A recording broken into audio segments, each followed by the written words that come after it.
बिस्मिल्लाहिर्रहमानिर्रहीम, अस्सलाम वालेकुम। आप यूट्यूब चैनल देख रहे हो, मेरा नाम है अब्दुल रहमान। नाज़रीन, आज 23 फरवरी है, बुध का रोज़ा, और आज इमरान खान साहब का रशिया का दौरा है। शाम को इमरान खान साहब रूस पहुंच जाएंगे। वज़ीर ख़ारजा जो है सरगेई लारोव, वो उनको रिसीव करेंगे, और उसके बाद इमरान खान साहब की आज की कुछ खास मसरूफियात नहीं है।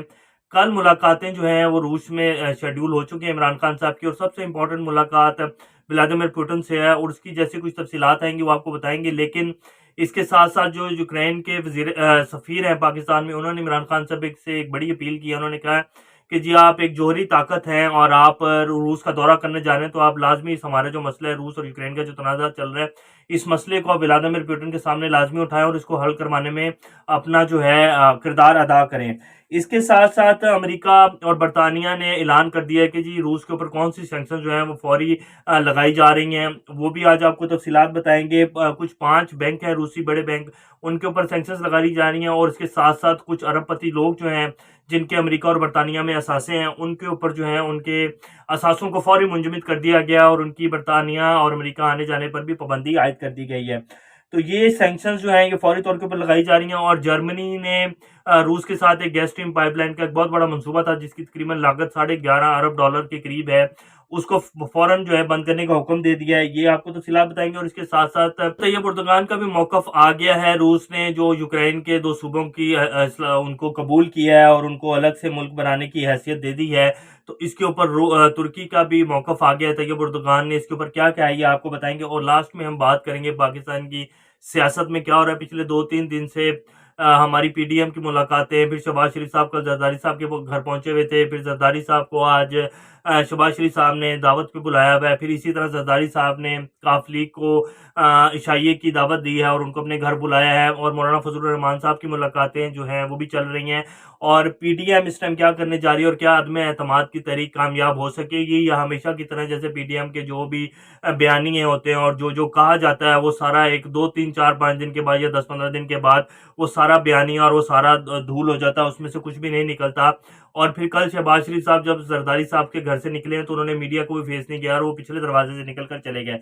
तो क्या आप पीडीएम जो है वो पाकिस्तान की सियासत में कुछ कर पाएगी? और ये जो 23 या 24 मार्च को जो लॉन्ग मार्च की बातें हो रही हैं, क्या ये लॉन्ग मार्च होने जा रहा है? आज ये सारी तफसीलात आपको देंगे। इससे पहले अगर आप लोगों ने चैनल को सब्सक्राइब नहीं किया तो रेड बटन को प्रेस कर लें और बेल आइकॉन को प्रेस कर लें, ताकि लेटेस्ट अपडेट्स आप लोगों को मिलती रहें और ये जो हमारा ताल्लुक है ऐसे ही जुड़ा रहे। सबसे पहले हम बात कर लेते हैं कि रूस यूक्रेन का जो तनाज़ा है ये किस तरफ जा रहा है, और क्या वाकई जंग छिड़ जाएगी या सिर्फ ऐसे सफारती महाज पर जंग लड़ी जाएगी और मीडिया के ऊपर जंग लड़ी जाएगी। और रूस ने जैसे कि यूक्रेन के जो 2 सूबे थे डोनेस्टिक और लोहानसिक, उनको इस अलग से रियासत कबूल कर लिया है। और क्या यूक्रेन में जो रूस ने अपनी फौज भेजी है, रूस आगे भी इरादा रखता है और यूक्रेन के ऊपर आहिस्ता आहिस्ता इसी तरह कंट्रोल करेगा रूस। तो सबसे पहले इसकी कुछ तफसीलात आपको दे देते हैं। रूस कभी भी स्ट्रेट फॉरवर्ड जंग में नहीं जाएगा, और जंग किसी भी चीज़ का हल नहीं होती। और रूस ने जिस तरह पहले अपनी सोवियत यूनियन को के टुकड़े करवाए थे, रूस एक बहुत बड़ी जंग देख चुका है। और फिर उसके बाद रूस ने अमेरिका और इसके अलाइज और नेटो अलाइज ने भी एक बहुत बड़ी जंग देखी है अफगानिस्तान में, और जिस तरह बुरी तरह मार खा के अमेरिका पिछले 20 साल में से इस जंग में से बड़ी मुश्किल से अपनी जान बचा के निकला है। तो कभी भी अमेरिका हो, यूरोप हो, बरतानिया हो, रूस हो, कभी भी स्ट्रेट फॉरवर्ड जो है किसी ऐसी जंग में नहीं जाएंगे जिनसे जिनसे इनकी मैशियत जो है वो तबाह हो जाए।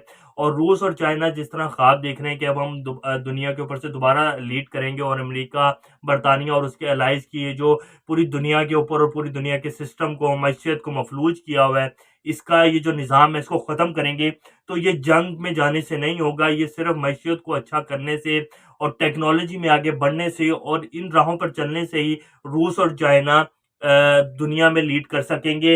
अगर किसी जंग में चले जाता है ये पूरा खिता, तो फिर तो तबाही है, इससे कुछ भी हासिल नहीं होगा। तो ये क्या जंग इससे होगी? इससे कोई भी जंग वंग नहीं होगी। मैं आपको हमेशा से अपने ब्लॉग्स में बताता आया हूँ कि ये दोनों मुल्क, रूस हो, यूक्रेन हो, चाइना हो या बरतानिया, अमेरिका, या जितने भी ये यूरोपियन अलाइज हैं, ये किसी भी सूरत अब किसी ऐसी जंग में नहीं जाएंगे, और खास तौर पे इतनी बड़ी ताकत के साथ जंग में नहीं जाएंगे जिससे कुछ भी नहीं बचेगा। तो ये सिर्फ ऐसे सफारती महाज पर जंग लड़ी जाएगी, सैंक्शंस लगाई जाएंगी, और रूस भी इतना संगीन कदम नहीं उठाएगा कि वो यूक्रेन के ऊपर स्ट्रेट फॉरवर्ड अपनी फौज को भेज दे और हमला कर दे।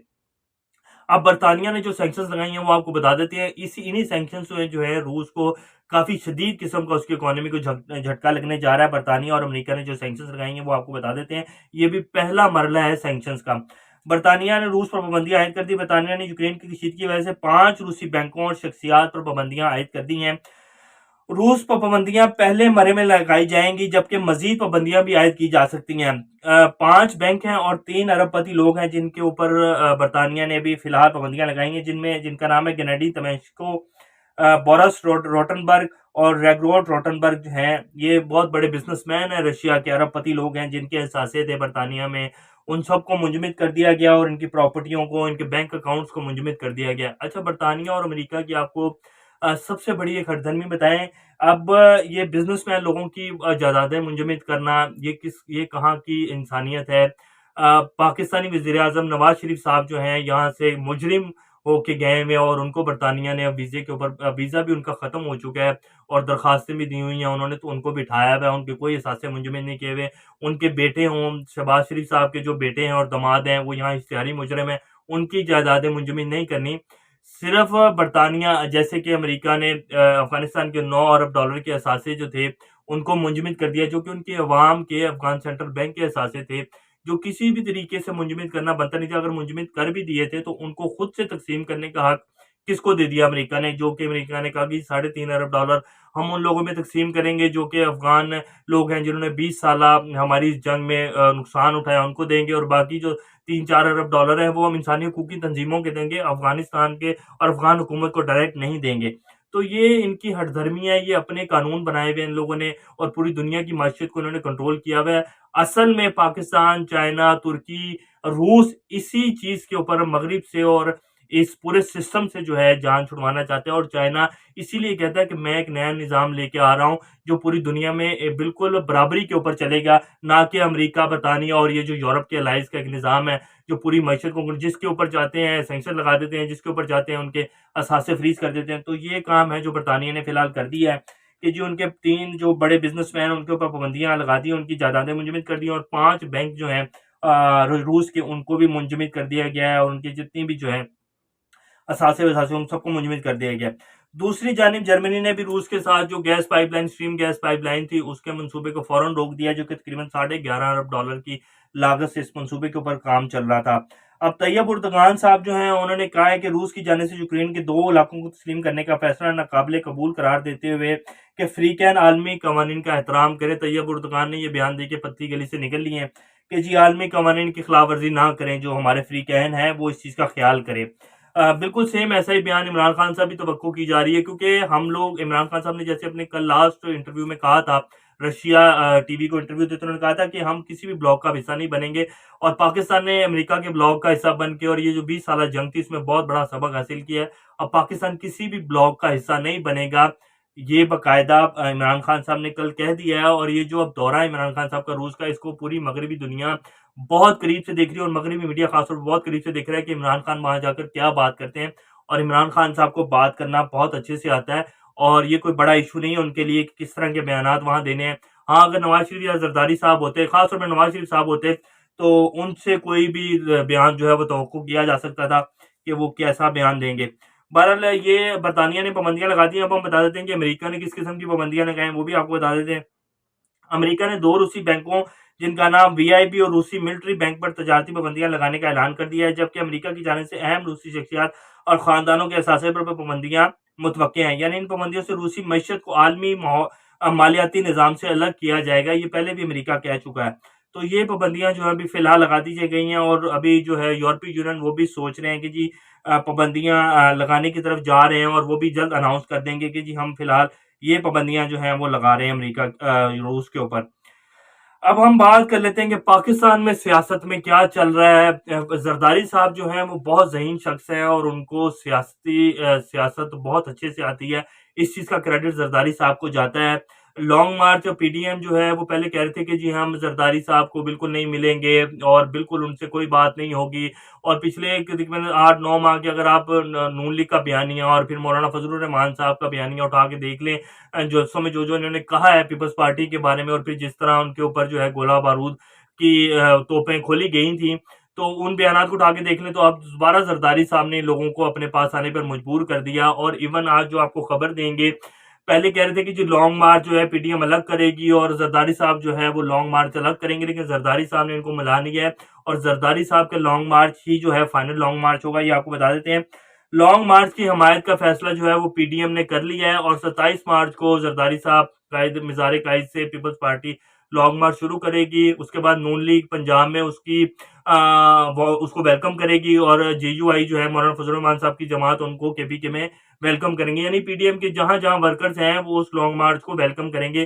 तो सबसे पहला जो डिसीजन है वो जरदारी साहब ने अपना मनवा लिया है पीडीएम से। अब आगे आगे देखें जरदारी साहब पीडीएम के साथ क्या करते हैं। और जरदारी साहब बिल्कुल भी कोई अदम एतमाद की तहरीक नहीं लाएंगे, क्योंकि उनको पता है कि उनकी हुकूमत सिंध में है और वो किसी भी सूरत नहीं चाहेंगे कि उनकी हुकूमत टाइम से पहले ही खत्म हो जाए। और लाजमी बात है जब असम्बलियां टूटेंगी तो उनकी हुकूमत भी खत्म हो जाएगी और जरदारी साहब ऐसा कभी भी नहीं करेंगे। पहला जो फैसला है और जो उन्होंने अपनी लॉन्ग मार्च को एक असर बनाना था, एक असर रसूख बनाना था और बताना था कि जी जरदारी साहब की लॉन्ग मार्च ही फाइनल होगी, तो वो उन्होंने करवा लिया है पीडीएम से और पीडीएम को माननी पड़ेगी उनकी बात। और उसके ऊपर जितनी पीडीएम है वो मुत्तफिक हो गई है कि जी हम आपके लॉन्ग मार्च को वेलकम करेंगे। मतलब पीडीएम का लॉन्ग मार्च तेल ले गया है।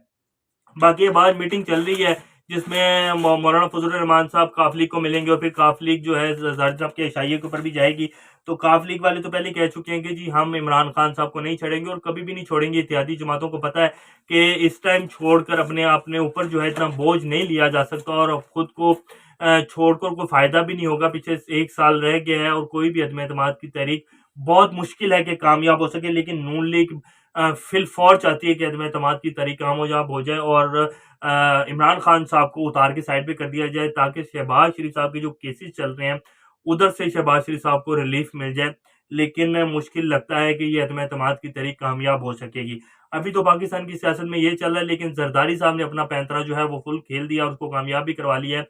उन्होंने हमायत जो हासिल करनी थी अपनी लॉन्ग मार्च को लेकर वो पीडीएम से हासिल कर लिया। बाकी अब आगे आगे देखें होता है क्या। तो ये आज की कुछ लेटेस्ट अपडेट थी। इंशाल्लाह नेक्स्ट अपडेट से दोबारा आप लोगों के सामने हाजिर होंगे। तब तक अपना और इस चैनल का ख्याल रखिएगा। अल्लाह हाफिज।